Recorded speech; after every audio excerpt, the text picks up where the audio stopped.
So, how to generate profitable offer ideas? Ideas are the bread and butter of the company. A great idea will skyrocket a company quickly to seven figures, more quickly than you can imagine. And your offer to your consumers will keep the business engine running.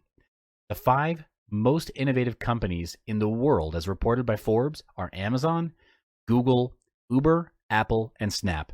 These companies are valued in the hundreds of billions and transact hundreds of millions a day. But how do these companies start? Well, with an idea. Apple was started by Steve Wozniak and Steve Jobs in a garage on a vision to have a computer for the rest of us. Back then, having a computer was nearly impossible. It wasn't commonly thought of by consumers because the cost was high and the size and form factor were not convenient. But today, because Steve Wozniak and Steve Jobs didn't stop pursuing their vision, Apple is valued at close to $1 trillion. Meanwhile, the famous search engine, Google, was also crafted based on Larry Page's idea of exploring mathematical properties of the World Wide Web, understanding its link structure, and creating it in a huge graph. Google was then officially established in 1998. This goes to show that generating that drop-dead idea that's going to start the world on fire is possible, as projected by these innovative companies. When you see something that piques your interest, ask yourself this: what is it about this situation that's special? Then narrow down your focus so you familiarize yourself with the idea. However, before generating your ideas, there are certain steps to be taken into consideration to ensure that your thought processes are in line with the outcome that you want to achieve. These tactics will ensure the effectiveness of generating your profitable offer ideas, which will be discussed in the next module. The first tactic in generating profitable offer ideas is by having a vision. Before starting with any ideas, you must first start with your vision. What's the vision of your company? Your vision is what will be the guiding light for all of your ideas to take shape, because you can come out with as many ideas as you want, but the question is, could you really execute all of them? Well, time as well as resources to execute the idea, all of the ideas, are limited. There are only 24 hours in a day and only so much of financial resource to go around that you can leverage, which means you want those ideas to be congruent and aligned to your vision for the company. You'd go bankrupt and you'd waste a lot of time in executing all of the ideas you have. Therefore, it's crucial to have a vision that you can focus on that will give you a clearer understanding on what it is that you ultimately want to achieve. To help you in generating your vision, try to ask these fundamental questions. What is your why? Why is this business important to you? Why did you start the company in the first place? Why this and not something else? These are all important questions which will give direction to evaluate which idea is most suited to your company. Take a moment, pause the video, and answer these questions. Don't worry about having the best vision because in our previous module, we learned there is no such thing as best. The most vital component is to identify what resonates with you. Thousands of people have taken up their hobbies and turned them into successful businesses. So think of your why now. For instance, Tim and Nina Zagat, who launched the Zagat Surveys, a publishing empire that sells restaurant guides for many major USA and European cities. In the early 1970s, the Zagats were high-priced corporate attorneys who had the passion of dining out. For fun, they created a newsletter which they distributed to close friends to rank popular restaurants in several categories. Each year, the newsletter encompassed more restaurants, and in the end, the couple began charging money for it to reduce their expenses as it became so time-consuming and actually cost them money to produce. Identifying your interest and what resonates with you is important because when you or the company is faced with a tough situation, your passion and commitment to that vision will push or pull you through. So pause this video, take 20 minutes, and answer those questions. Welcome back. Did you get your vision nailed down? It's okay if it's version 1 because version 1, again, is better than version none. In this module, we'll be looking at your target audience in order to give more focus in generating your ideas. With your vision, the next question is whom are you serving? This would be your target audience. If you don't know who you're serving, then you'll be serving everyone, who ultimately makes your company confused, and the allocation of your resources will not be effective or efficient. It only projects lack of focus. You need to know, who are they? Why them? What are their needs and wants? What problems are they facing? This is important because one of the ways you add value is, in most cases, solving problems. How well you solve your customers' problems is in direct relation to how much your target audience will pay. For example, if you're planning to operate a restaurant, focus on the theme of the restaurant. What type of food will you want to serve? And also the price range. This will set your standards as well as setting your niche, and inevitably pull the supposed audience in your favor. When you've gotten a clearer picture of your audience, next is to seek and establish relevance to them. How would your company, products, or services help to solve their problems? Write down as many ways as you can think of. Those ways are now your prototype of your company, products, and services. Your next task is to then test it out and seek for proof of concept.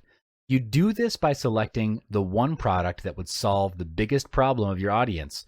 Put it out into the market by doing research and asking your audience if they would buy it, and actually start selling it. Collect the money, and then you create the product. Yes, sell first, collect the money, and then create the product. Now, if you're thinking that that's tricking your customers, well, it isn't. There have been too many companies that create the product first and only then find the target market to sell to, which, I mean, to me, it's insane. These companies would pump thousands of dollars into product research and development only to find out that it's not even what their customers want in the first place. So avoid wasting your resources and time and prove the concept with money, their money. This method is called failing forward fast. The process is this. You want to get an idea quickly that solves the biggest problem of your target audience. Ask if they would buy it, sell it to them, get the money, and with that money, you go to a manufacturer and make the product. Now, of course, you would have settled all the gaps required in between, like actually having a manufacturer on standby, a prototype product, a sales offer, discount for early buyers, and a registered company so that you're legal. If you don't have any of these, then yes, you are involved in a scam, and you should rethink your strategy. The reason for failing forward fast is so you can get the key insights to come out with a version 2 of the product. You also need to sell and collect the money up front, because sometimes what your audience says they'll pay and what they actually pay is different. The moment of truth is when they reach into their pockets and actually hand you the money. That's when you know you've found an initial product worth investing your R&D dollars into. The following tactic to generate profitable offer ideas is to do a brainstorming session on product ideas. Ideally, your brainstorm should be with max 5 people, because too many people dilutes the quality of the brainstorm session. Imagine 30 people in a room doing a brainstorm. Not impossible, but it would definitely be less effective. As you're brainstorming, put the ideas and suggestions into a mind map. This makes it easier for you to refer back to the ideas after the brainstorm. There are 5 simple steps to do an effective brainstorm. The first step is to set the context. This means that the tone and intention of the brainstorm is clarified up front. There's no right or wrong answer, and the focus on the brainstorming session is just to generate ideas. The last thing you want happening is for your people to withhold their ideas for fear of being rejected or ridiculed. Therefore, it's the responsibility of the meeting lead to set the climate for ideas to flow. You may also want to put on some brain music, generally classical songs, to get the creative juices flowing. Steps 2 and 3 are to start the brainstorm and get the ideas flowing. The idea is to turn it into a game, where the game is to imagine that there is a balloon that's being thrown around in the room. Every time someone speaks, the balloon bounces from one person to another, and it keeps afloat every time there is silence. The balloon floats closer to the ground. The moment silence passes too long, the balloon pops, and the process starts again. This makes the session fun and engaging. Step 4 is, when the session is done, ideally after 20 to 30 minutes, evaluate the ideas. Discuss and decide with the team on what is the biggest problem faced by the target audience and which idea solves their problem. After a decision is made, you move on to step 5, where you write out action points. This then moves into the execution phase. Here, you list down all the required actions to bring the idea to life and assign these action points to your team. All action points must have a person in charge, otherwise there'll be a gap in your execution. The previous tactics in generating profitable ideas was designed to create new products. In this module, we'll discuss a way to shorten the idea creation time, and that is to reinvent the wheel. Yes, you must have heard the saying to not reinvent the wheel, which translates into don't be a pioneer and just take something that's already there. Well, that's true. However, when it comes to ideas, you would want to reinvent it. It's not about who did it first, but it's about who does it best. Our society is made to believe that everything is already set and there's no room for innovation. The truth, however, is without entrepreneurs coming in with new ideas or bettering previous processes, the world would be dull and boring. So always remember, it's not who did it first, but who does it best. And if you're fortunate enough to become your own business leader, you'll get an idea of where you need to reinvent yourself so competitors don't catch up on you. Remember to take the leap. Sometimes you just have to jump and take the risk to see if your ideas are worthy in competing in the current market. You'll never know unless you try. For instance, Mark Zuckerberg, the founder of Facebook, started off his days as a student in Harvard University, where his idea eventually gained popularity and then traversed the universe. It's very easy to lose focus when you feel you have odds stacked against you, and competition will always be there, so might as well just do it. We'll have more in-depth discussion regarding this tactic in the next module, so I'll see you there. So this is the second part of how to generate profitable offer ideas tactics, reinventing the wheel specifically.